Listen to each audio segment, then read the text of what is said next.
Assalamualaikum warahmatullahi wabarakatuh. Kita lanjutkan ya pembahasan kita di mata kuliah sistem operasi.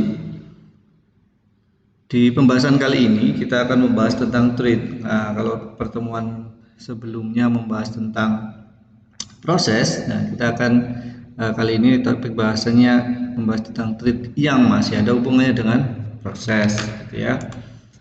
Nah, kita lihat dulu gitu ya. Trade, proses dengan trade tunggal, proses ini menjalankan satu tugas pada satu waktu gitu ya, tunggal. Jadi ya, apa namanya? Kalau dulu ya komputer lama dulu harus dicoba prosesnya itu sampai selesai gitu ya. Tapi sistem operasi modern ini multi thread.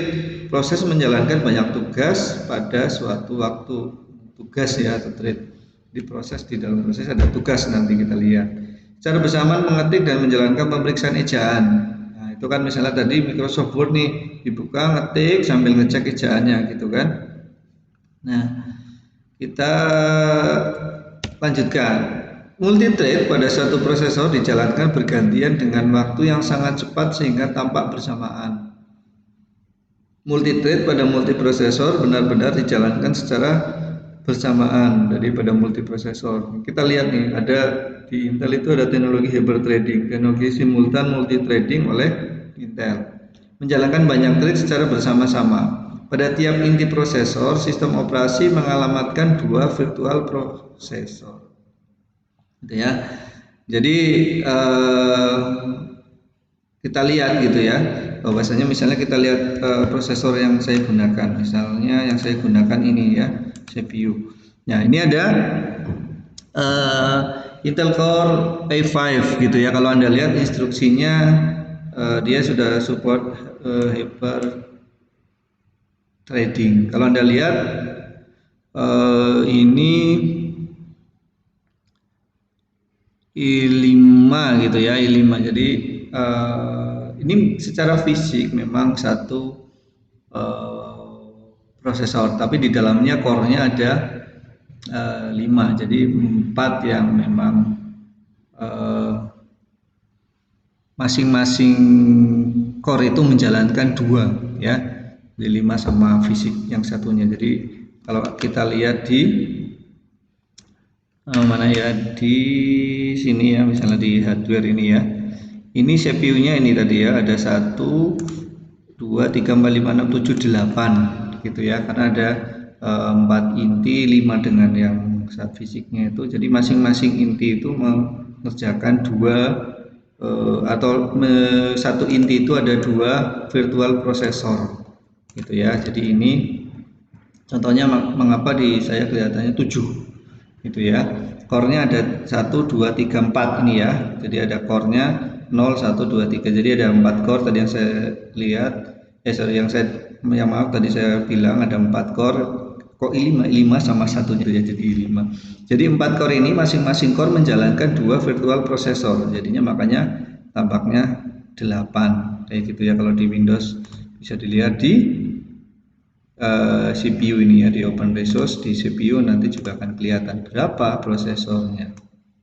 Itu ya, ini 7 sama prosesor 0, CPU 0 nya jadinya 8 gitu ya. Oke, nah itu OS harus mendukung pemrosesan multiprosesor. Jadi operating system juga harus sudah mendukung pemrosesan multiprosesor gitu ya. Thread sendiri atau lightweight proses disingkat LWP berisi thread ID, program counter, register set, stack space gitu ya. Nanti ada code section, data section, operating system resources gitu ya. Nah, kita lihat kalau saya menggunakan software ini, kita bisa lihat proses, misalnya proses apa, Microsoft Word, saya buka Microsoft Word. Microsoft Word. Nah, ini ya WinWord kita oke. Nanti akan kelihatan di sini ya. Ada thread ID-nya.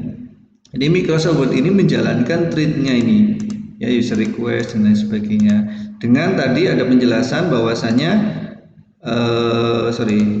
ada program thread ID, program counter, register.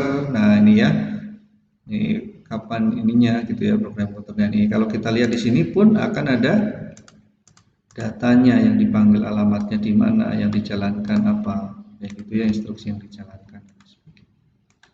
Itu ya, ini contohnya thread ID.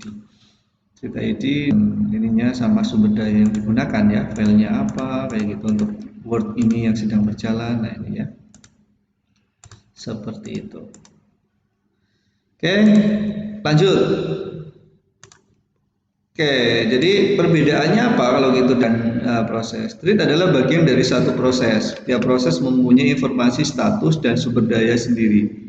Trade berbagi informasi status dan sumber daya dengan trade lain dalam satu proses. Tiap proses mempunyai alamat yang berbeda, sedangkan trade berbagi alamat yang sama karena merupakan di dalamnya proses ya, bagian sebuah proses. Pergantian antar trade lebih cepat daripada antar proses. Coba kita lihat di sini.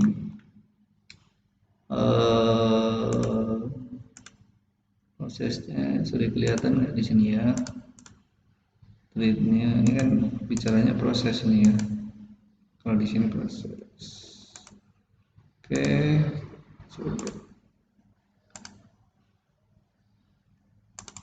ya memang kalau ini ya yang di sini ya, sorry, yang tadi di sini memang ya, ini contohnya. Kemudian berikutnya contoh multi trading. Web browser memiliki satu thread untuk display image, thread yang lain nanti mengambil data dari network. Web server menerima request gitu ya, image dan lain sebagainya, mengelayani. Dan contohnya multi trading itu dari web browser banyak thread untuk yang berjalan. Nah, kalau tadi ini Microsoft Word misalnya ada pengecekannya dan lain sebagainya. Ini single thread seperti ini, kalau multi thread seperti ini perbedaannya yang bisa dilihat, masing-masing punya register slug dan sebagainya. Nah di sini registernya dan lain sebagainya pun ada. Kemudian keuntungannya apa? Responsif, jadi memungkinkan satu program running walaupun sebagian program diblok atau menjalankan operasi yang lain, gitu ya. Resource sharing gitu ya, share memori dan lain sebagainya. Kemudian ekonomis ya, tentu saja jadi lebih ekonomis. Utilisasi CPU, jadi ya penggunaan nggak nunggu sampai prosesnya selesai, tapi bisa digunakan untuk proses dan trade yang lain. Nah, ada user trade di sini ya. Ini biasanya digunakan di level pengguna, gitu ya. Biasanya bisa digunakan di dalam level kernel, di level pengguna tanpa campur tangan kernel, kayak gitu. Kelemahan satu thread pengguna menjalankan blocking system call maka mengakibatkan seluruh proses diblok. Jika ada blocking system call maka akan diblok. Nah ini tingkatan pengguna ya, misalnya hanya menjalankan aplikasi di mode pengguna. Nah itu maka akan juga berbeda. Nah ini user thread di levelnya atau di pustrakannya menjalankan apa misalnya di sini webcam antara pengguna gitu ya, nggak sampai ke level proses kernelnya ya, seperti itu. Kalau kernel thread didukung langsung oleh sistem operasi, pembuatan, penjadwalan dan manajemen thread dilakukan oleh kernel ya, pada kernel space. Jika thread menjalankan blocking system call dapat melakukan yang lainnya. Ini biasanya di multiprosesor gitu ya. Nah ini seperti itu. Jadi misalnya kalau di dalam sebuah lingkungan kerja misalnya bisa masing-masing user menjalankan Word yang sama gitu ya, tetapi aplikasinya itu gitu ya, aplikasinya itu berjalan gitu ya, tapi masing-masing user bisa bekerja sendiri-sendiri, berbeda gitu ya. Nah kalau yang ini kernel ini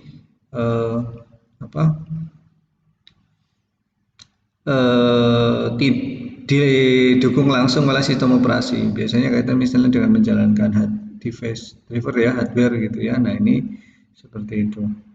Nah ini di threadnya. Nah kemudian ada multi trading, ada one to many, many to one gitu ya, many to many gitu ya. Jadi kalau many to one ini usernya memetakkan user thread ke dalam satu kernel thread kayak gitu ya. Kemudian ini nanti bisa dibaca sendiri gitu ya. Kemudian pemberhentian thread ya, cancellation, pemberian thread pada sebelum tugasnya selesai. ya dapat melalui beberapa cara, asynchronous cancellation sama different cancellation. Kalau asynchronous, suatu thread seketika memberhentikan target thread, atau yang lain dia memeriksa gitu ya, jadi dia bisa mematikan dirinya sendiri ya secara runut. Kalau misalnya itulah kalau misalnya Windows misalnya harus ke device device managernya gitu ya, resourcesnya manajernya ini kurang bagus, lagi kurang bagus, mesti akan ada nanti ngehang dan lain sebagainya. Nah, itu bisa, kalau Anda lihat kan nge-lag terus mematikan dirinya sendiri juga bisa. Nah, ini tergantung sumbernya gitu ya, dan alasan kenapa peristiwa itu memberi sinyal ya, karena penanganan sinyal. Nah, ini misalnya mematikan proses dengan ALTF4 gitu ya, exit gitu ya, nah, itu bisa. Kemudian yang lainnya trade pulse ini ya. Ini kalau dua hal ini bagaimana request ketika proses itu diminta gitu ya, diminta. Jadi kalau untuk pembuatan trade terlalu banyak menurunkan performa sistem, ketika trade-nya banyak dibikin ya tentu saja kan performa sistem. Nah, ini ada ditempatkan di dalam sebuah tempat dulu pool yang ketika di request baru dipanggil kayak gitu ya, setelah selesai dikembalikan, jadi lebih cepat. Kemudian yang berikutnya adalah trade specific data. Jadi ini membutuhkan thread yang dimiliki oleh satu proses memang berbagi data, tetapi setiap thread mungkin membutuhkan duplikat dari data tertentu gitu ya, yang khusus hanya dia yang membutuhkan spesifik data gitu ya.